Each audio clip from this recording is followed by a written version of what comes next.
Assalamualaikum warahmatullahi wabarakatuh. Sahabat bedah kitab yang selalu dirahmati Allah. Pada kali ini kita akan membahas karena ada pertanyaan yang masuk dari teman kita ya. Dia bertanya ketika dia sedang bercanda sama suaminya, di tengah-tengah itu si suami itu keceplosan lafal talak. Nah, gimana hukum Islam menanggapinya?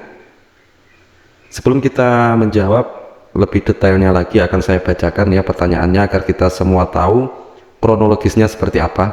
Assalamualaikum warahmatullahi wabarakatuh. Waalaikumsalam warahmatullahi wabarakatuh. Baru saja saya bercanda dengan suami saya. Saya bilang, kalau aku gendut gimana? Suami menjawab spontan, ya tak pegat kamu. Waktu saya tanya lagi ke dia, katanya dia itu keceplosan, nggak sadar, nggak sengaja.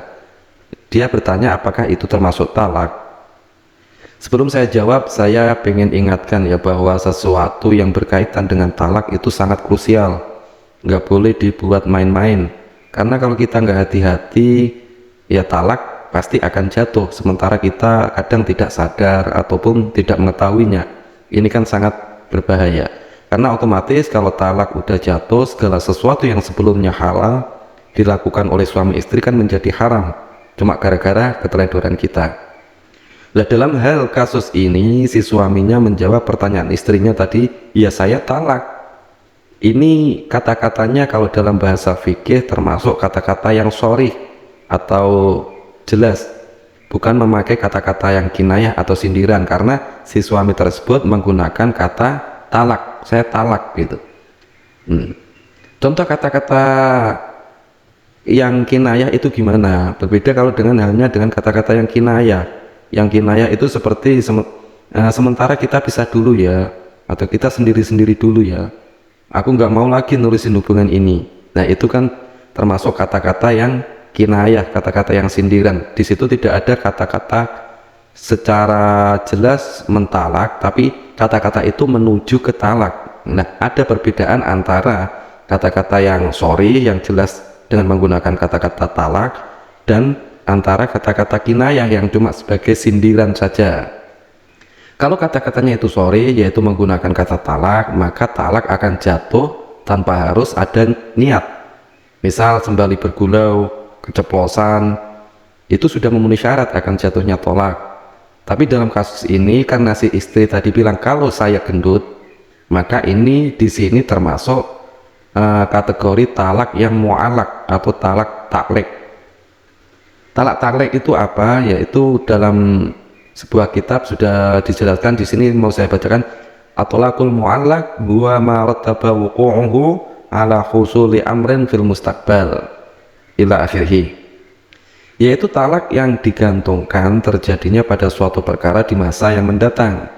Biasanya talak seperti ini menggunakan kata-kata jika, apabila, kapanpun, dan lain-lain. Contoh ungkapan suami kepada istrinya, jika engkau masuk rumah si fulan ini lagi, maka engkau tertalak. Nah, ini termasuk salah satu contoh dari talak taklek.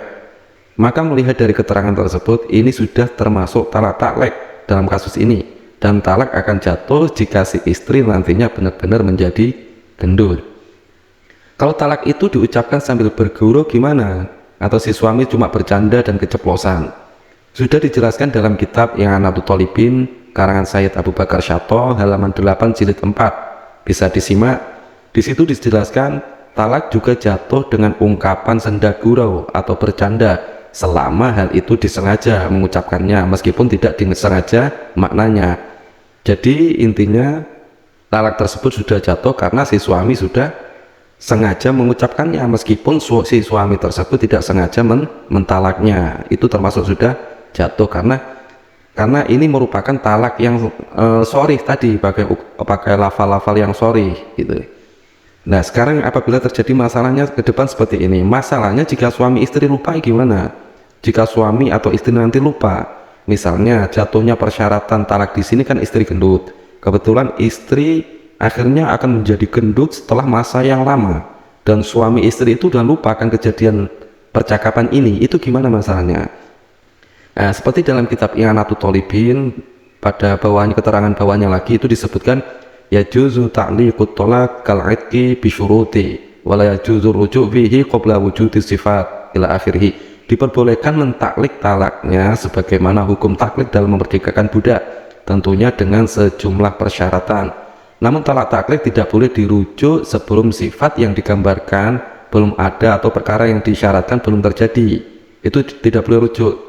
Kemudian seandainya suami mentaklek talaknya dengan melakukan sesuatu, kemudian yang melakukan sesuatu tersebut karena lupa sebagai taklek atau karena dia tidak tahu jika itu taklek talaknya, maka istrinya tidak tertalak. Syarah Zainuddin Al-Mabari Fathul Mu'in. Demikian, semoga bisa difahami ya. Bagi teman-teman yang ingin bertanya atau mungkin ada punya referensi yang beda, bisa dicantumkan di kolom komentar. Semoga bermanfaat. Wassalamualaikum warahmatullahi wabarakatuh.